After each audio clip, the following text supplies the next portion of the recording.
Something happens inside a woman when she crosses 40, a quiet rewiring that nobody wants to admit. One day she's the reliable center of her home, balancing work, birthdays, dinner, and duty, and the next she's staring into the mirror asking, "Who am I now that nobody needs me the way they used to?" That single question has ended more marriages than infidelity ever did. Men rarely notice the transition. To them, it's gradual, invisible, like watching a candle burn shorter each night until the flame suddenly vanishes. But for her, it's an explosion of realization that the identity she wore for 20 years no longer fits. The mother, the wife, the caregiver. Those titles once gave her purpose. Now they feel like chains. Biology plays its cruel part. Hormones shift, energy dips. The dopamine that once came easily from affection or routine begins to fade. The same brain that once rewarded stability now craves novelty, intensity, anything that makes her feel alive again.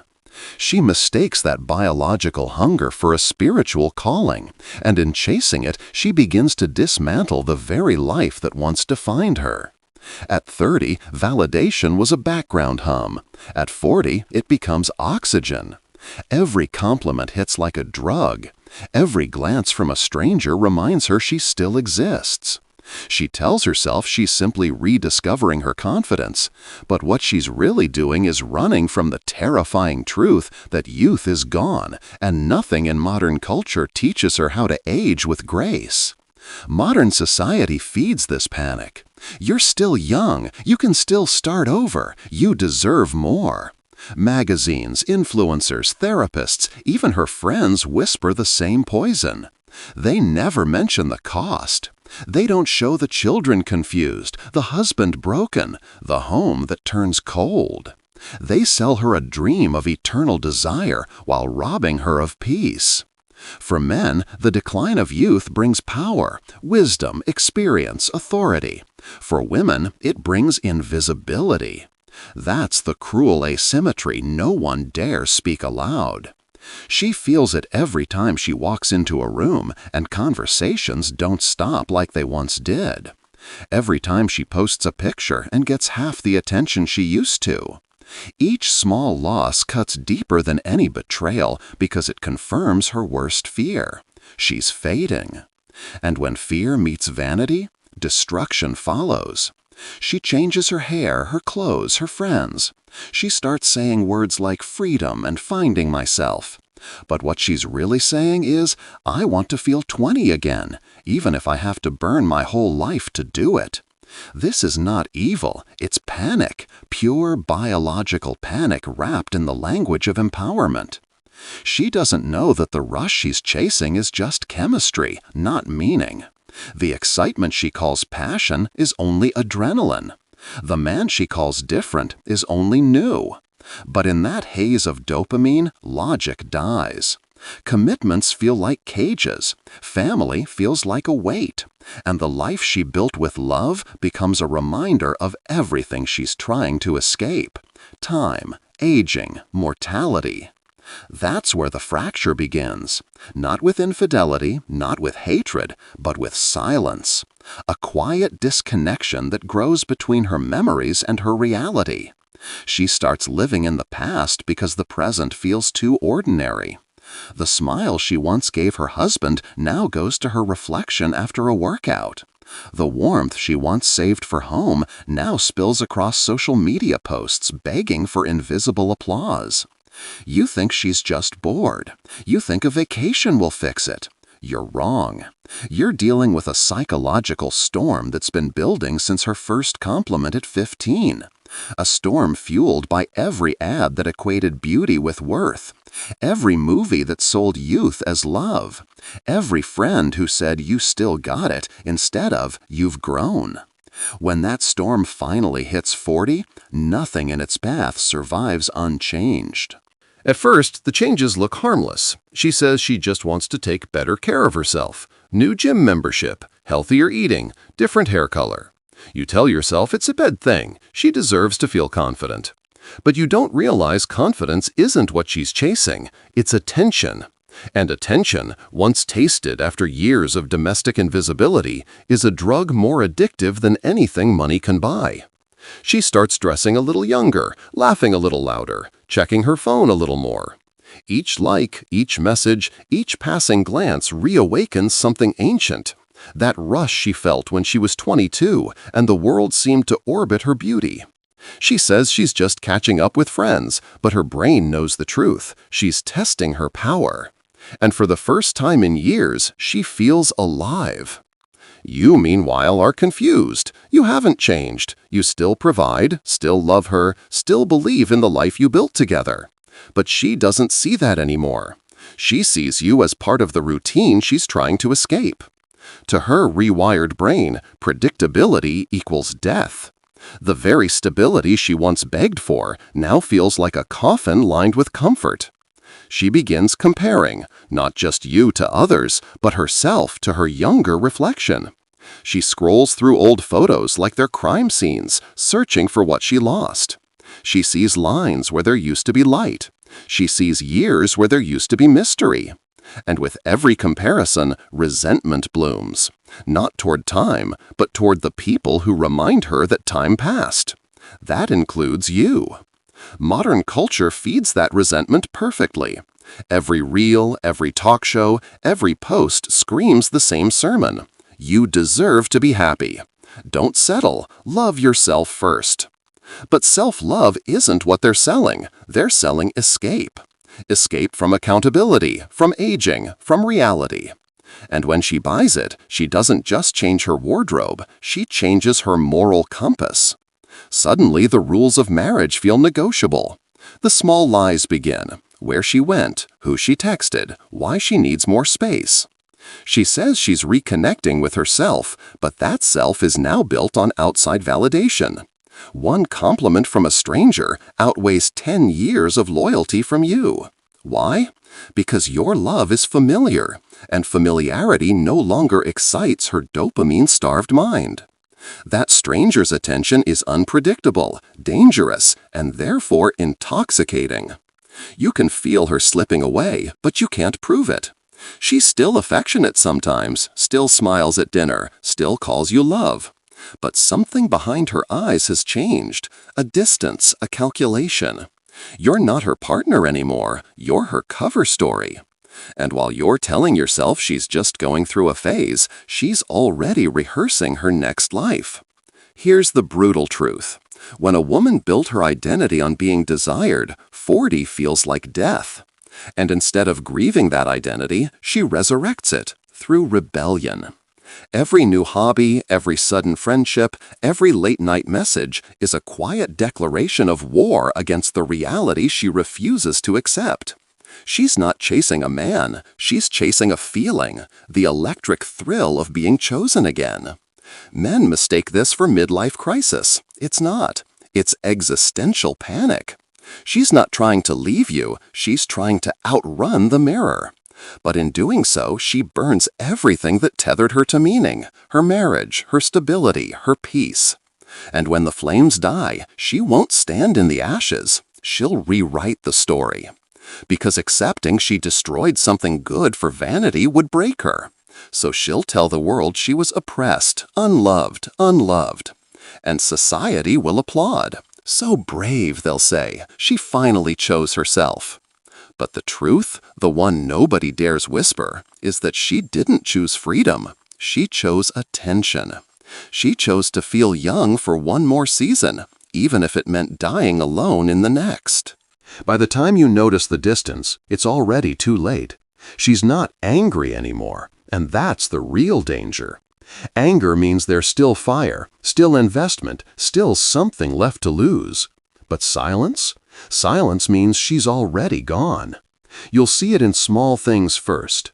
The way she stares at her phone and smiles.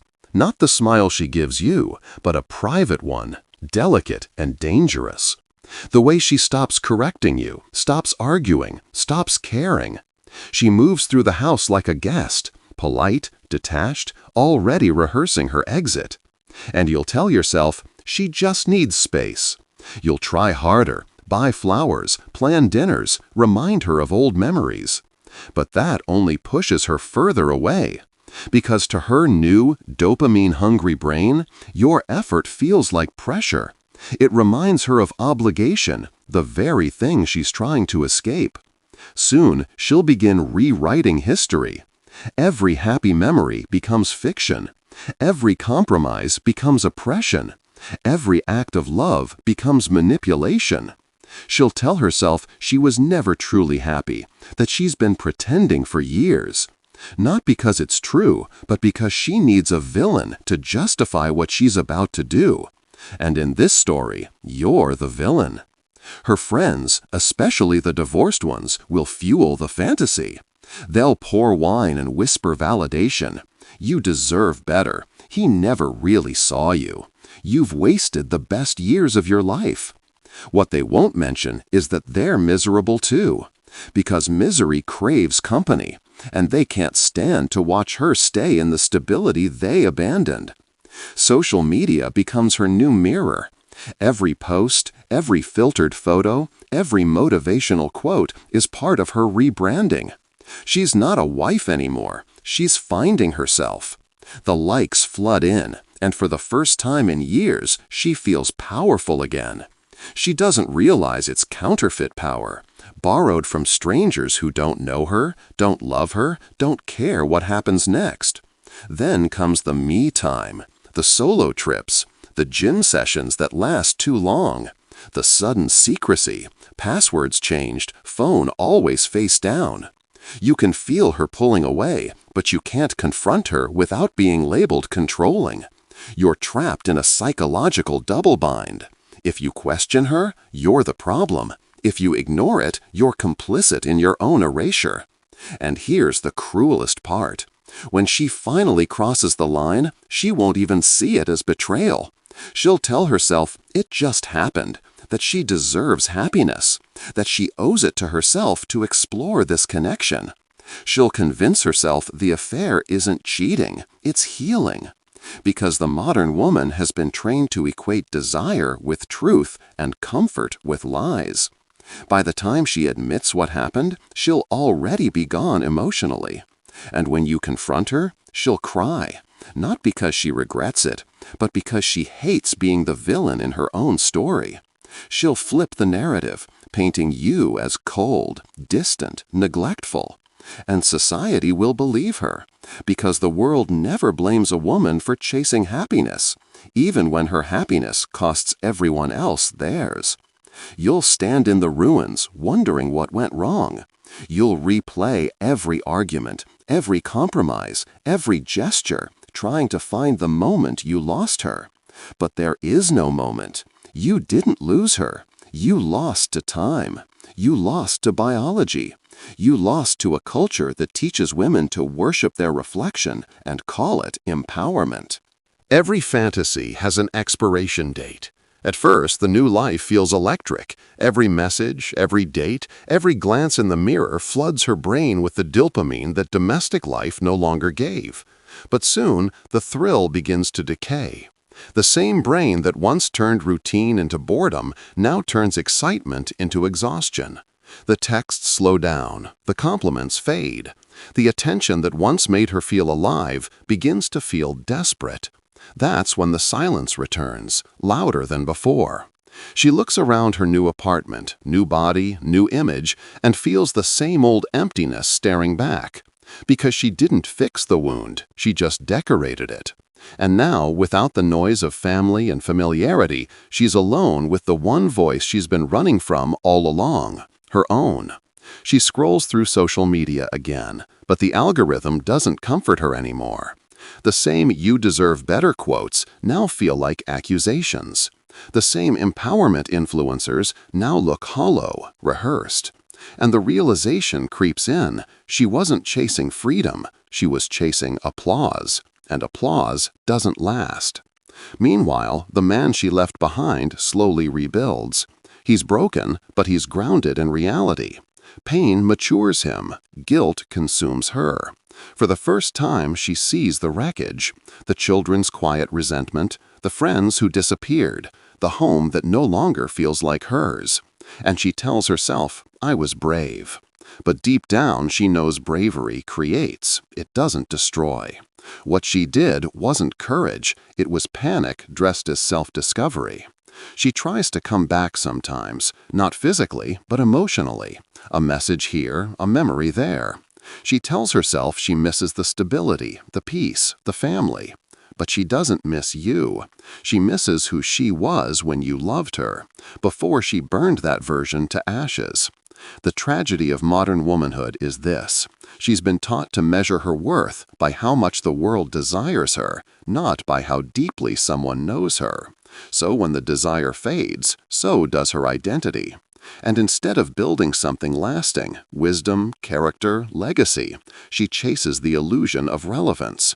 She doesn't realize relevance is the cheapest form of immortality. By 50, many of these women look back at their 20s and 40s like they're different lifetimes, one ruled by youth, the other by fear. They see the patterns clearly now, how every bad decision was wrapped in beautiful language, freedom, truth, growth. But it was all avoidance.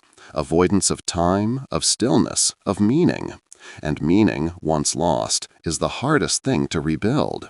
She'll scroll through photos of her children now grown, her ex-husband smiling beside someone who actually appreciates peace, and she'll tell herself it's fine, that she's evolved, matured, healed.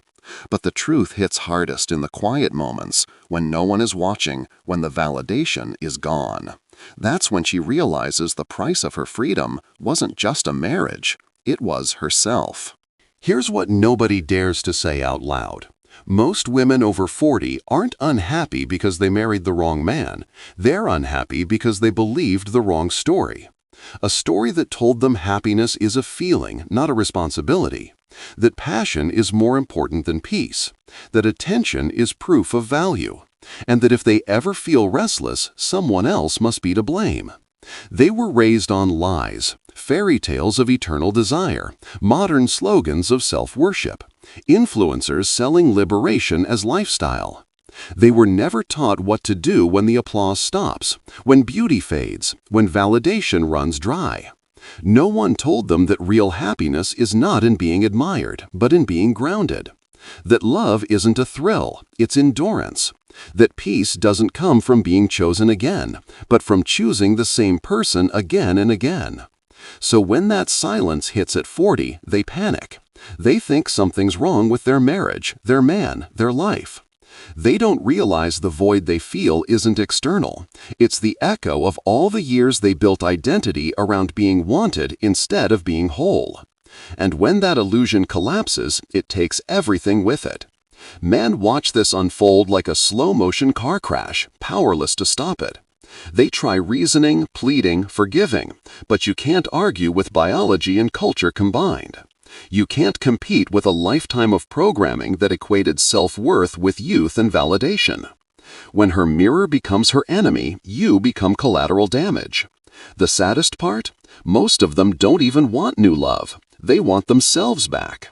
The girl who turned heads, the woman who felt alive, the version they lost somewhere between motherhood and mirrors. But time doesn't bargain, and in refusing to grieve who they were, they destroy who they could have become. No one teaches women how to age with dignity anymore, how to trade excitement for depth, beauty for grace, chaos for wisdom. They're told to stay young forever, even if it kills their peace. And in chasing that ghost, they break not just families, but generations. Children grow up learning that love is disposable, that commitment is conditional, that validation is everything. That's the legacy of this silent epidemic. Not evil women, not failed marriages, but a culture that taught half the world to fear the mirror instead of honor it. A culture that praises rebellion but mocks loyalty, that rewards destruction and calls it growth, that convinces women to burn down their homes and call it freedom. The truth no one tells you is simple. The unhappiness of women over 40 isn't proof that love dies. It's proof that we built a society on lies. Lies that said fulfillment comes from constant attention. Lies that said growing older is losing worth. Lies that said happiness is something you chase instead of something you build. The women who survive this storm are the rare ones, the ones who stop running, who face the mirror, who accept that beauty fades but meaning doesn't. They trade the temporary high of being desired for the lasting peace of being known. They understand that time doesn't take value away, it reveals it. And those women become something more powerful than beautiful. They become whole. So if you're a man watching your wife, your partner, your world slowly turn away, remember this. You didn't cause her unhappiness. You simply stood too close when her reflection cracked. And if you're a woman hearing this, understand. Your worth didn't leave when your youth did. It was never in your face, your body, or your likes. It was in your character, your loyalty, your wisdom. That's the truth no one tells you. And the sooner you face it, the sooner you stop destroying everything trying to prove you still matter.